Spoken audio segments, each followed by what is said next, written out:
Hey there folks, I'm Eric Osberg with the Outdoor Report, here to offer some unsolicited advice. The boy and I went out muskie fishing a couple weeks ago, and I brought along my buddy heater, and I couldn't get it to work. And it's not that old of a unit, it's only a couple years old, and it gets used a lot in the wintertime, but it doesn't get used in the summer at all.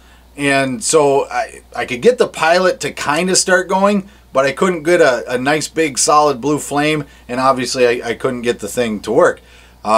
So I started Googling it, and I found a trick. Now, I'm not saying this will solve every buddy heater problem you may have, but before you start disassembling and tearing apart the whole thing, here's one simple trick for you. And all you're going to need is some cotton swabs or some Q-tips and some rubbing alcohol. Now, rubbing alcohol is extremely flammable, so don't go crazy with this idea, but it's pretty simple. So what you're going to do, first thing you're going to do is you're going to take this guard off. Alright, so you're just going to take a cotton swab, and it's too large as it is to go into that opening, so you're going to have to tear some of the cotton off of there. And then you're just going to moisten it just a little bit. It doesn't need to be soaking wet, again, because rubbing alcohol is extremely flammable. Maybe even take off a little bit of the excess.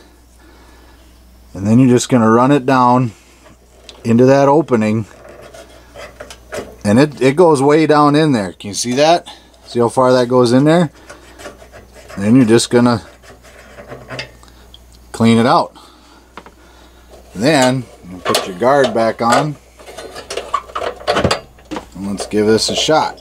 Go over to pilot. You got a nice solid blue flame there. Hold the pilot down for a while.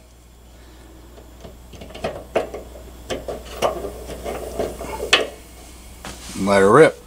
So once again, all you're going to need is a little bit of rubbing alcohol and some cotton swabs, and you should be able to at least eliminate one possibility before you start having to dig into your buddy heater from Mr. Heater.